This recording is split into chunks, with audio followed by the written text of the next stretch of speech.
talking about albums or we talking about songs? Songs. I think on Cuban Links 2 what was slept on is the cold what is it what's it called, Mean Streets, you know what I mean, which I felt was a great record, you know what I mean. Shout out to RZA at the time, he had put that record together, you know, the hook and all of that. That record. Why you think that record was so slept on? So like, what made it so special? I mean, what made it special to me is because it felt like Rainy Days, like the brother to it. And it was a solid record, you know what I mean? And I think that a lot of people heard it, but they really didn't get a chance to vibe out to. So, you know, that's one, you know what I mean? House of Flying Daggers, it did its thing, you know what I mean? Shout out to late Jay Dilla, the incredible producer, you know, and all the producers on the album, you know what I mean? Everybody got busy, from Pete Rock down to, you know what I mean, my in-house producers. Shout out BT, you know what I mean, Scram Jones, he was the MVP on the album with Kiss the Ring, you know what I mean, that was a hot record. That record I felt was good for countries, you know, that's one thing about when we make our music, you know, I may listen to a beat and say, yo, I can hear this shit out in fucking Spain, I can hear this shit out in Russia, or, you know what I mean, and that record happened to be that record that they love out there.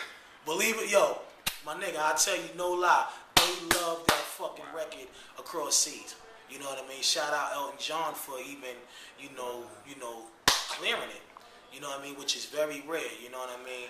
RZA put that together, and I'm very appreciative of that, though. You know what I mean? Right. But it was a few records, though. You know what I mean? That I wanted people to jump on. You know what I mean? The Jail record, Penitentiary Talk. I felt like that needed some burn. You know what I mean? The Siegel record, Have Mercy. Right. You know what I mean? There's a lot of great records on there. So if you really want to know, I think a lot of records was mispronounced, or whatever you want to call it. Was there a particular lyric that you spit that you felt kind of went over people's heads that you thought didn't get? I didn't think people would bite onto Surgical Gloves the way that I looked at it. You know what I mean? Like I said, when Alchemist first played that beat, I didn't know which way to go with that fucking track.